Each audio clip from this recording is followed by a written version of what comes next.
Hello, welcome back. Thank you for joining me today. Let's take a look at some of the foundations of this course today and the thought system that it is. We don't commonly think of a spiritual tradition as a thought system, do we? But this course does refer to itself as such. And that is the case because what we're doing here as we study and practice these teachings is we're working on the mind. That's it. We're working on the mind, how we see things, how we see ourselves, how we see our brother. In other words, every other living thing on spinning ball of rock, how we see the spinning ball of rock itself, our lives, everything. We're going to work in what, for almost all of us, looks like a process, and perhaps a lengthy process at that, of changing our mind. That is what this is about. So, as we progress through the text of A Course in Miracles here in this series of videos that you're watching now, we've arrived at chapter 18 of the text, which is entitled The Passing of the Dream. So, you may have heard before, whether you're a longtime course student or whether you're newer or anywhere in between, or indeed whether you're a Course in Miracles student at all. You're most welcome to be here. And I really want to invite you to stick around because there's a reason that you're watching this. Something will appear to come out of the mouth of this pixelated image on your screen that's going to resonate with you and or that you were meant to hear, which means it's going to resonate with you, whether it comes across as gentle or not. I don't know how that's going to be received, but there is a message for you in each and every single one of these broadcasts, and it's why this was recommended to you on YouTube if it was. It's why you subscribe if you subscribe to this channel. There's a reason why. You will know when you hear it, and you may count on one thing for certain. It is your inner teacher speaking to you. I'm fond of referring to this image as nothing special. It is not, I promise you. It is a simple pixelated image on your screen. So when something lands for you, it is your inner teacher, the Holy Spirit, or call it whatever you want to call it, that's speaking to you. And there is a lot in the title of chapter 18 of the text, The Passing of the Dream. Okay. Yes, this is a dream.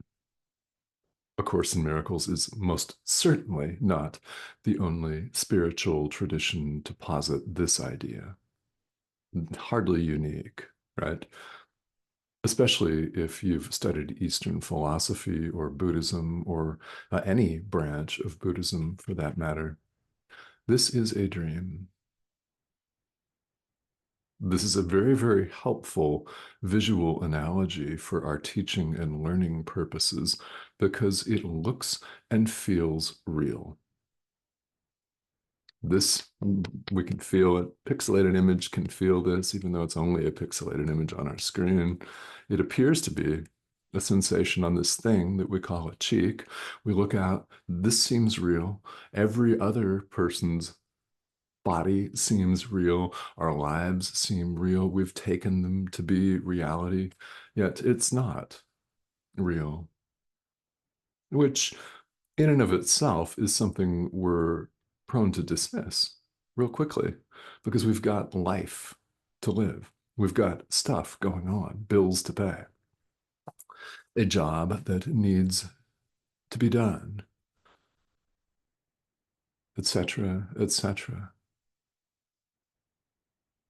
Yet here we are on the spiritual path because in the midst of all of our chaos, we recognize something. And you have recognized it more than once, I'm sure, that there's more to it than just this. And you are quite right about that. You're exactly right about that. There is way more to it than simply meeting the needs of the physical body. There's way more to it than just paying the bills. Well, that's incredibly important here in the world. There's way more to it than that. There's more to life than just the things that we occupy our days with. And we all know that. And we're all drawn to it. What we are all drawn to is exactly the same thing, the peace of God. This apparent separation, where we're not only separate from each other, apparently, right? There appear to be 8 billion of these running amok. We also appear to be separate from God, who appears to be this outside power. Oh, no, not outside. You heard that right. Not outside you. There is nothing outside you. This perceived separation is a dream. It never took place. It never took place ever.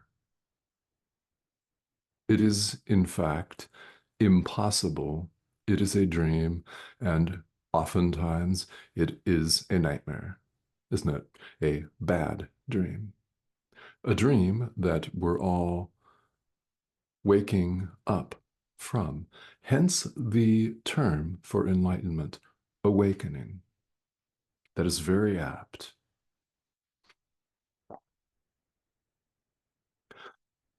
To consider a dream that we have here in the world is very, very useful as an analogy.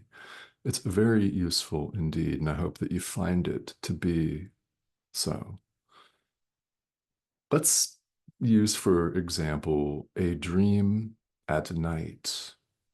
We're asleep, and all of a sudden we're aware of being someplace else other than our bed at home or in a hotel room or at someone else's house or wherever, yeah, wherever this thing sloughed off and went dormant for a while. It may be stationary and lying still, yet the mind is moving a lot. It isn't dependent on the physical body at all. So we have what we call a dream, where sometimes we appear to be in a different place, a place we don't recognize, or perhaps that we've never been to in this lifetime. We appear to be conversing with people that we know, or people that we don't know, or we appear to be conversing with someone or something that does not present a visual image in our mind. We don't know who that is. We are in strange places. We fly. We move about telepathically. We do all kinds of things that utterly violate and transcend and move beyond our worldly conventions of Newtonian physics. They feel real to us. The images that appear in dreams look real to us. The sensations that we feel, we taste, touch, smell sometimes, feel things in the dream. It feels real. And then what happens? We wake up and we instantly recognize that nothing that we just experienced was real at all, even though it felt like it at the time. It was not. It was a dream. Dream, dream, a dream. It's why they call it awakening. So, how do we do this?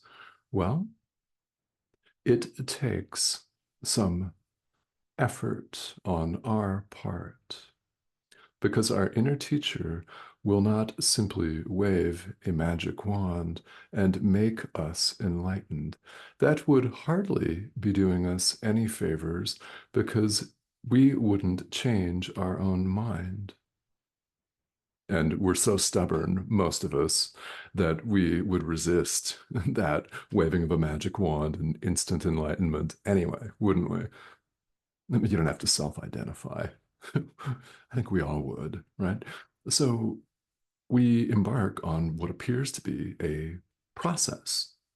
And at times, yeah, it appears to be a long process. So what do we do? Well, we listen to the guidance of our inner teacher, we forgive. And because separation, this apparent condition of separation, is a dream and it never happened, it's a dream, it's tempting to use the intellectual thinking mind and pose the question that I think that we've all asked at one point in time. When did this occur and how could it have occurred?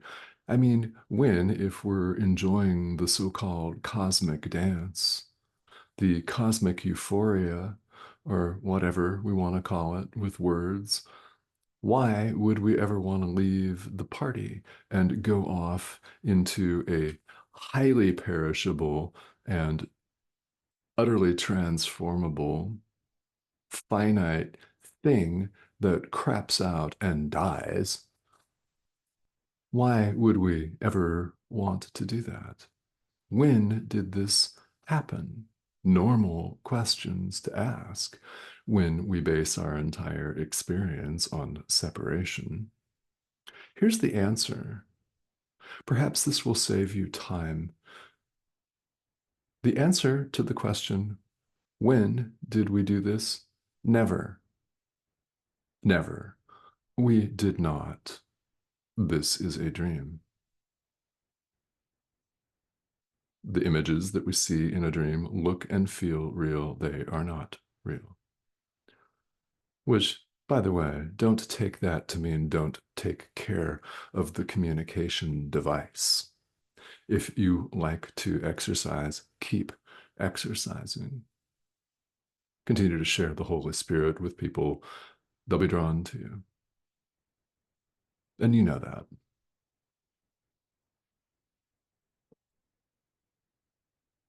It's a dream.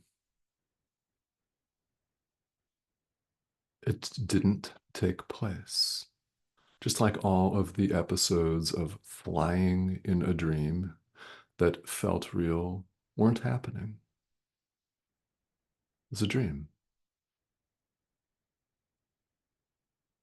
There's a very, very well known statement from A Course in Miracles that says, ideas leave not their source. Thoughts remain in the mind of the thinker.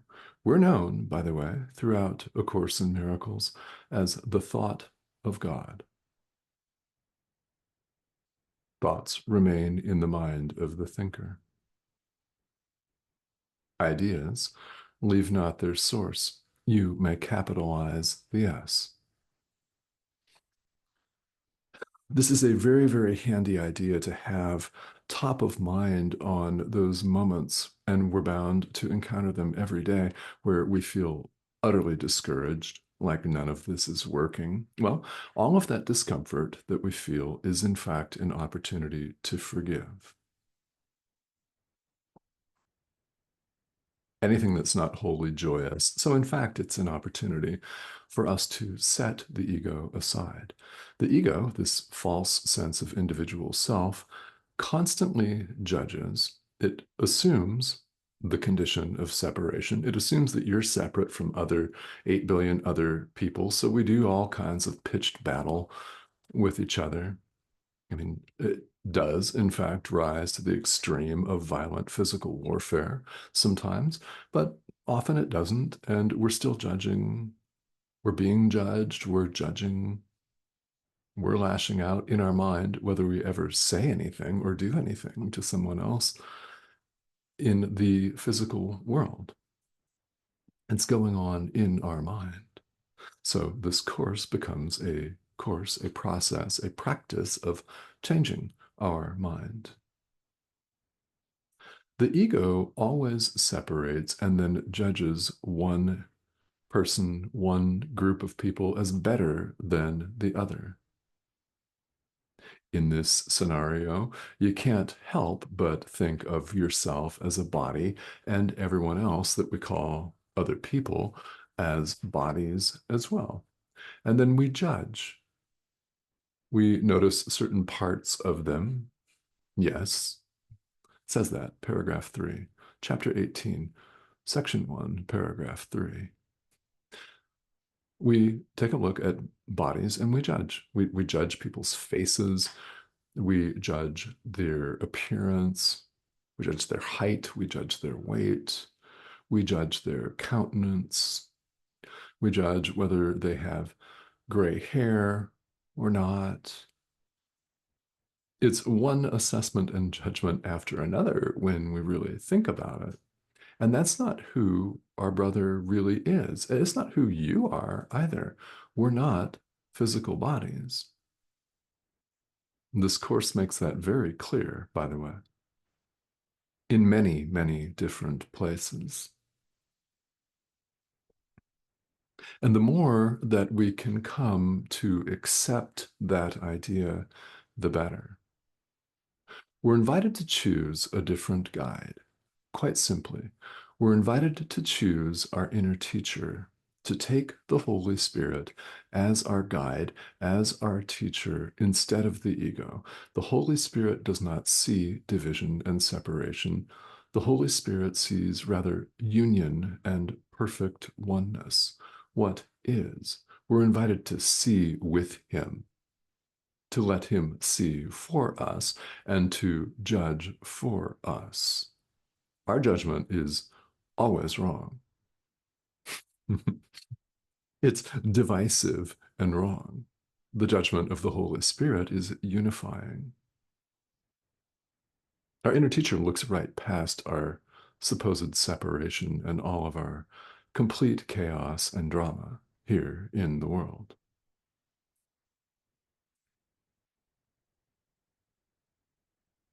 I mean, here we have made a shabby substitute for love. It's fear. Fear is the substitute for love, and God is love. When we identify as an ego, as an individual, we make this same mistake over and over again. It may appear here in the world that we make dozens and dozens of mistakes every day. Well, I mean, that may be true here on the surface. They're all, in fact, derivatives of one simple error: the separation, the perceived separation. It is the only error that we need to correct. And it is very, very handy to know that this is, in fact, a dream and that that error never occurred. But because we think it did, and when we look out, look in the mirror, we look out around us, we're convinced that it did occur. We need this course. We need the guidance of our inner teacher. We need a course specifically in mind training. It's what we need to change our mind. We think this is real. We are on the path. You are most certainly on the path of learning the truth that it is not and setting all illusions aside. And that's what this course is about. So if you want the peace of God, Good. You're in the right place because this course shows you what to do.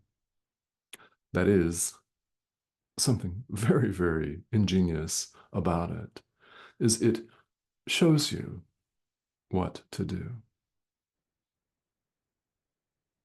It describes this error in as much detail as you could possibly ever want, and then some, and shows you how to set it aside.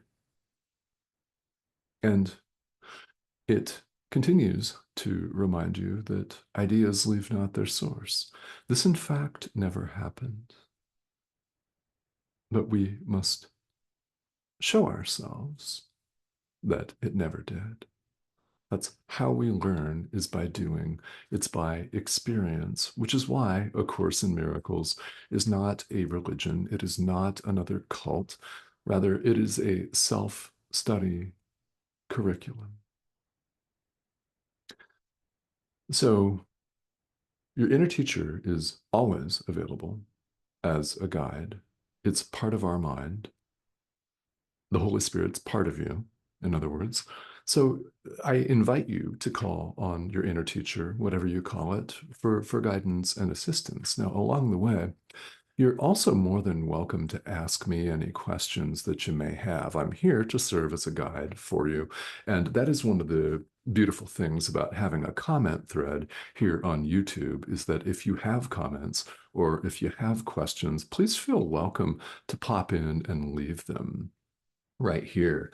And there are other people all over the world, because this is an international community, that may have the same question too. So not only will you be helping yourself, you'll be helping others. And that's a beautiful thing. We can use this technology to share the love of the Holy Spirit, which is what's going on right now. Remember, when something lands for you, it's Him. It's not this. Not even.